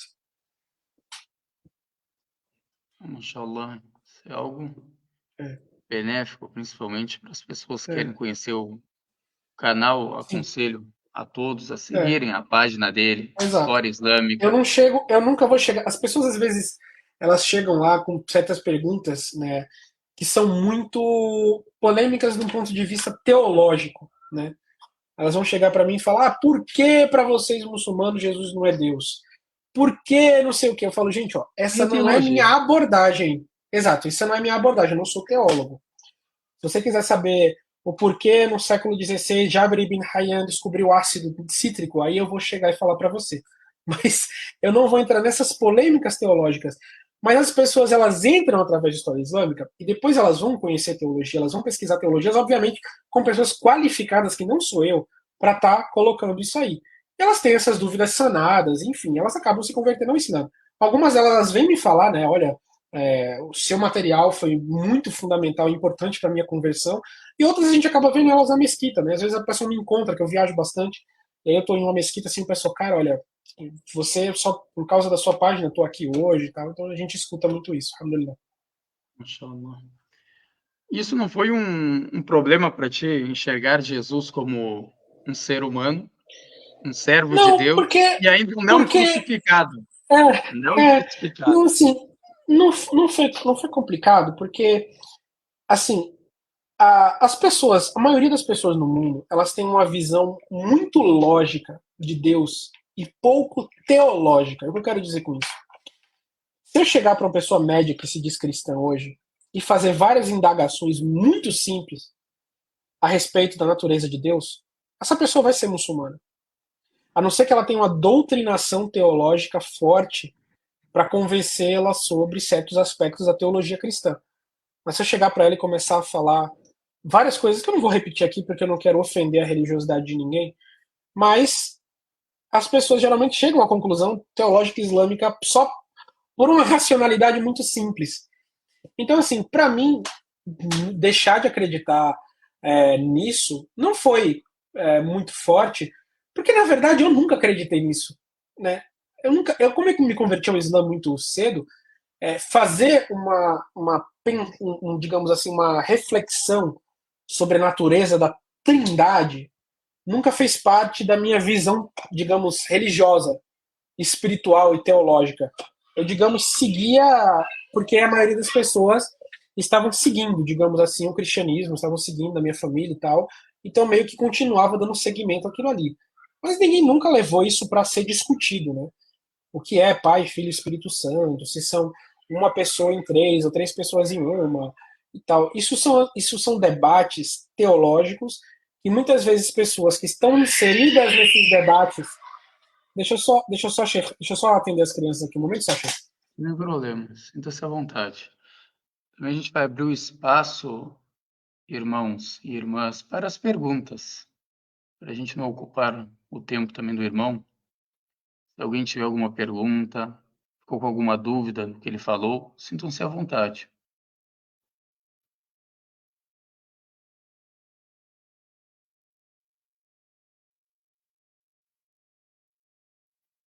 Deixa eu ver se alguém perguntou. A gente está pelo Instagram, Facebook, no YouTube, TikTok, o Kawaii. Mas no TikTok, no Kawaii, a pessoa não vai conseguir nos Desculpa, ver. gente, crianças, como Mas sempre, aí fazendo suas peripécias, e aí a gente tem que dar uma atenção. que eu abri também para as perguntas, irmão Vitor. As pessoas que têm alguma Pode abrir dúvida.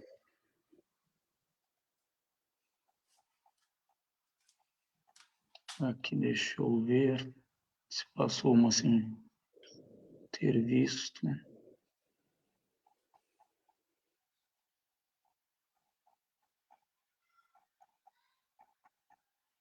Vamos esperar aqui no TikTok. Alguém tem alguma pergunta? Kawaii, irmã fala, eu sou muçulmana. Seja bem-vinda, meu irmão. E essas pessoas, irmão Vitor, que se convertem em cidades que não têm mesquitas, como que elas devem procurar o conhecimento?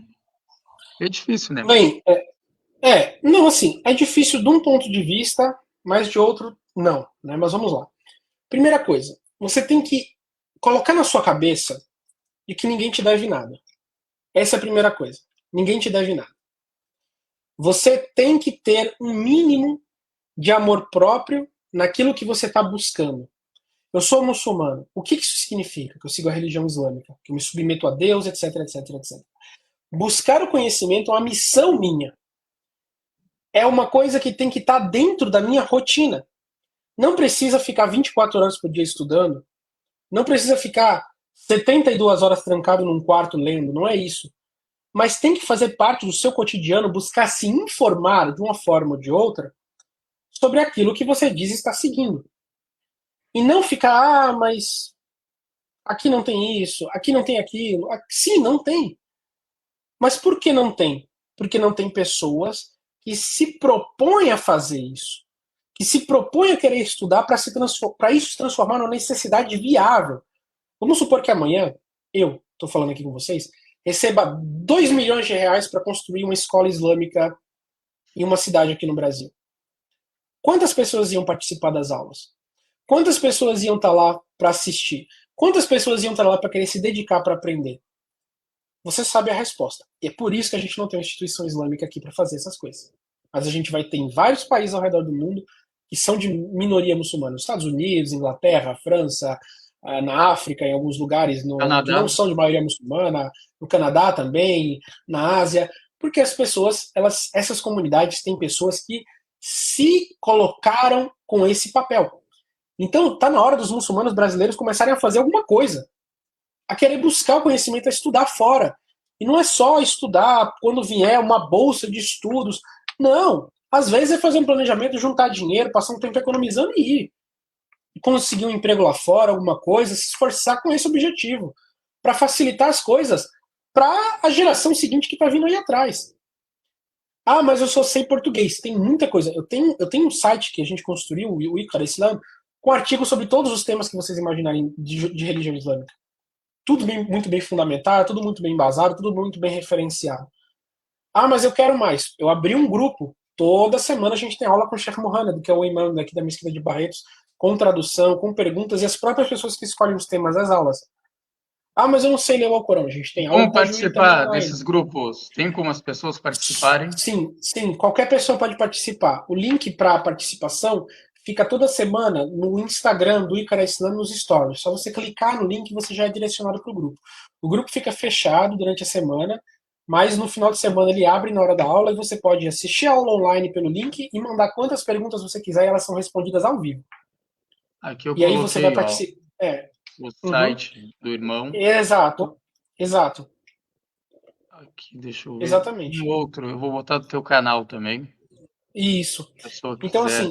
assim, esses canais, eles são mais voltados para esse tipo de coisa. Então, quando você for buscar o conhecimento, essa é a primeira coisa.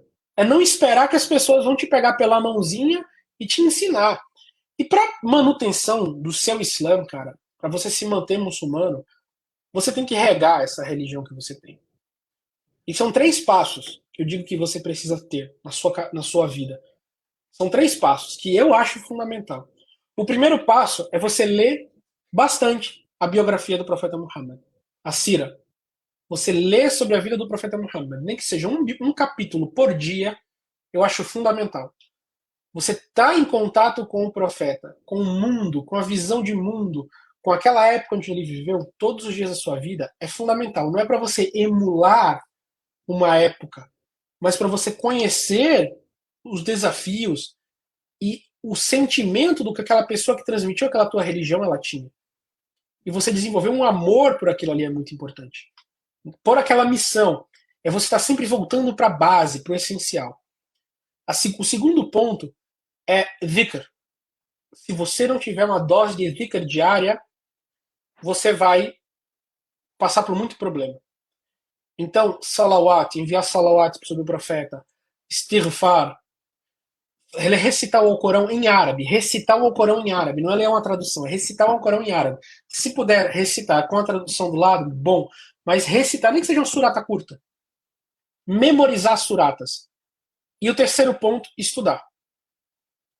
Pega um livro. Tem livros em português traduzido, tem o Jardim dos Virtuosos traduzidos, tem um livro muito bom que também que é um retrato da vida dos companheiros do profeta Muhammad, que está em português, você pode conseguir muito fácil.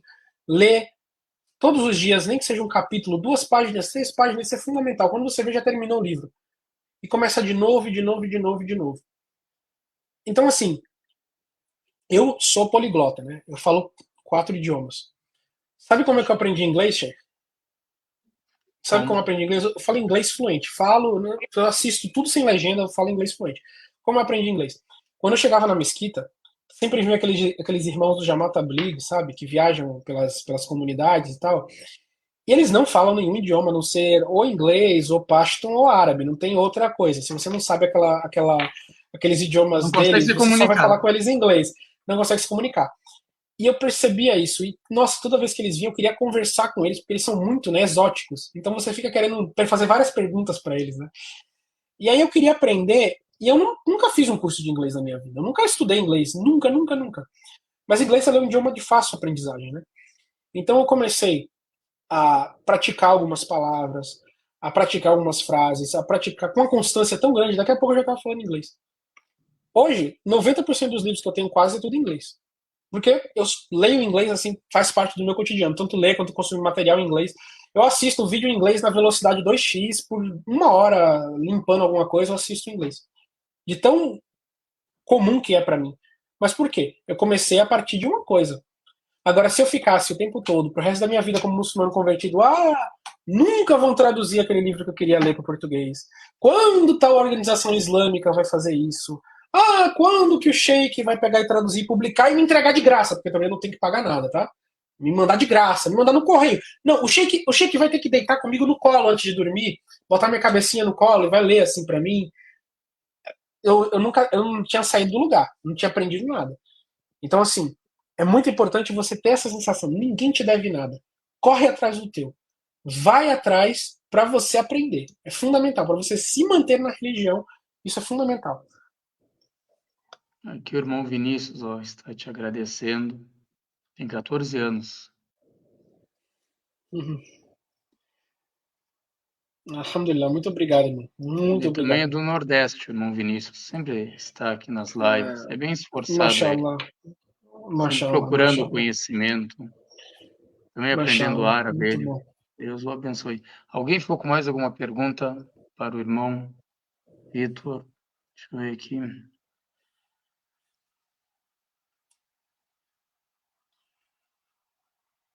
Deixa eu ver. Eu não sei se o que eu comentei aqui sobre o seu site está fixado. Como que faz para ele ficar fixado o comentário? Às vezes tu coloca ele. Tu sabe fazer isso, irmão Vitor? Cara, eu sei, mas faz tempo que eu não tô streamando pela StreamYard as minhas lives, então por essa Sim, conta que eu tô aqui eu não me lembro mais. Mas você pina ele no lado, os comentáriozinhos, aí tem os três pontinhos do lado, e é, você eu clica e fica coloco ali, não fixado. aparece. Ó. Só suspender o usuário, banir o usuário, excluir comentário. Não tem isso. Que estranho. Na minha Tem época uma ficava, estrelinha e você podia. no lado. Essa estrela eu não sei se é para isso. Não sei também. Eu me lembro que tinha três pontinhos, aí você clicava e aparecia. Ou eles tiraram essa opção também, né? Aham, sim. Mas é isso, Deixa gente. eu É vocês se esforçarem, vocês estudarem, vocês darem valor àquilo ali, sabe? Você entrar no Islã, você pode entrar no Islã por qualquer porta. Ah, eu me casei com uma pessoa que é muçulmana. Ah, eu gostei de uma coisa e tal e entrei nessa religião. Tá, isso é a porta, mas para você se manter, você precisa alimentar aquilo ali com alguma coisa. Não adianta. Muitas pessoas elas abandonam a religião não é por nada, é por simplesmente negligência, negligência espiritual mesmo, de si mesmas, entendeu? Ou elas se focam muito em temas que não são essenciais e que não vão beneficiar elas em nada, só prejudicar, ou então elas não têm como hábito alimentar o estudo daquilo ali. Ler, aprender outros idiomas. E, gente, eu não tô falando para ninguém entrar pro Wizard amanhã, entrar no CAA amanhã, entrar em um curso de inglês, não é isso. Mas, assim, teve um irmão, rapaz, há um tempo atrás, até tava conversando com ele aqui, mandei uma mensagem para ele aqui. O nome dele é Queiroz, Victor Queiroz. Não sei se você conhece ele. O nome não. dele islâmico é Yusuf. Ele, cara, ele era porteiro. O jovem ele, convertido, mas ele era porteiro. Nunca tinha feito um curso de inglês na vida dele. Só que ele começou a querer entender as palestras do Sheikh Hamza Yusuf. E queria estudar, e não sei o que. Aí ele pegava e fazia o quê? Pegava as frases dos sheiks, copiava, colava no Google Tradutor e colocava e ficava lendo. Aí ele ficava fazendo isso, ficava fazendo isso, ficava fazendo. Hoje, ele legenda os vídeos. Hoje, ele mesmo traduz as coisas. Subhanallah, isso Força não de foi uma coisa que vontade, né? aconteceu. É, exato. Ele não fez isso em 10 anos, em 50 anos, não. Todo dia, como um hábito do dia a dia dele, ele acordava, traduzia uma frase. Aí ele lia em inglês, lia em português. Lia em inglês, lia em português. Lia em inglês, lia em português. Daqui a pouco ele foi começando a memorizar. O entendimento dele ficou muito bom. Então, assim, se as pessoas perguntarem para mim quando foi que você aprendeu inglês, eu nem me lembro mais. Não teve um dia um, que daquele dia um eu marquei ali, hoje eu entendi inglês. Não. Foi uma coisa tão natural. Então, assim, se você não consegue o árabe, pelo menos o inglês você tem que ter. Porque hoje em É uma dia é língua uma semítica, né? tonelada. Mais Não, distante, é né, para exato. eles. Distante, mas assim, inglês é uma tonelada de livro islâmico que é publicado todo ano.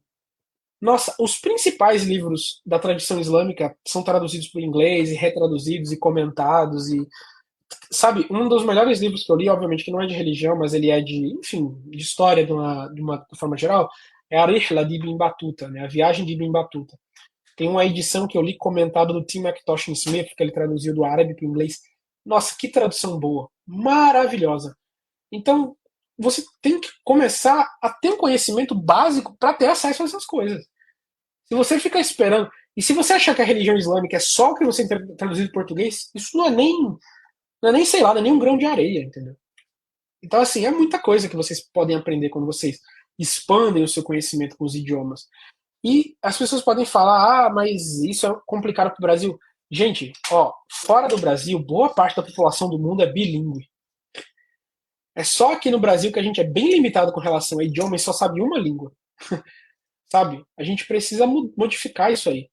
Em boa parte do mundo, as pessoas sabem, obviamente são idiomas mais vezes regionais, mas elas sabem pelo menos o inglês. Então, e não é para você virar um professor, para você virar um palestrante, não, mas é para você ler, para você estudar algumas coisas, sabe? Assistir palestras, enfim, expandir seus horizontes. É muito importante isso. Uma esposa muçulmana ajuda a pessoa Hum. a se manter firme na fé? O que que ela facilita? Tu casar com uma pessoa da mesma religião sua? Olha, eu acredito que todo casamento ele tem desafios diferentes, tá? Se você acha que você vai casar com uma mulher muçulmana e seu casamento vai ser por causa disso per si uma relação sem problema absolutamente nenhum, não vá com essa expectativa que você vai quebrar, cair do cavalo, tá? Para um aspecto é muito fácil. Por quê? Vocês vão comer as mesmas coisas, vocês vão ter os mesmos hábitos, vocês vão ter 90% da vida facilitada. Isso é verdade. Então, em vários aspectos, sim, é muito bom que você tenha uma esposa muçulmana, desejável e fundamental. Mas às vezes as pessoas colocam muita expectativa nisso e se decepcionam, achando que você vai viver não uma vida entre dois seres humanos, mas ver um retrato humano de um livro, um retrato humano de um hadith. Porque o profeta falou que o homem muçulmano tem que ser assim, o meu marido vai ser assim. Ou porque o profeta Muhammad falou que a esposa muçulmana tem que ser assim, a minha esposa vai ser assim. Sua esposa é um ser humano com os defeitos, com os acertos, com as facilidades. Seu marido é um ser humano com os defeitos, com os acertos, com as facilidades. Então tudo na vida é desse jeito. Tudo na vida tem base nisso. Então assim, às vezes é importante ter essa visão.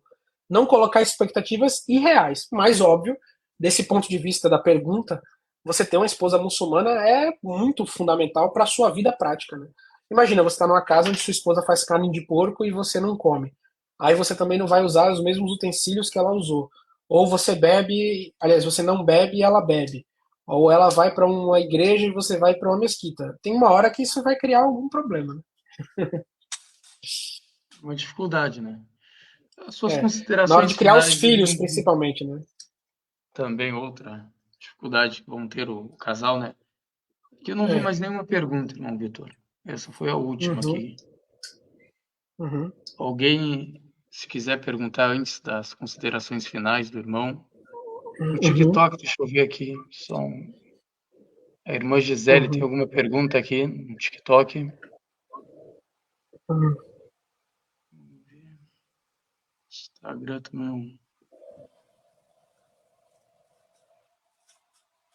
Se quiser divulgar o seu conteúdo, alguma coisa, quiser falar, sinta essa É, vontade, irmão. então é isso, gente. Se vocês ficaram até aqui, muito obrigado. Alhamdulillah. Muita gente passou muito tempo, quase 2 horas a gente conversando aqui. Temos muito papo para falar, né? Quando a gente senta para conversar é sempre muito bom.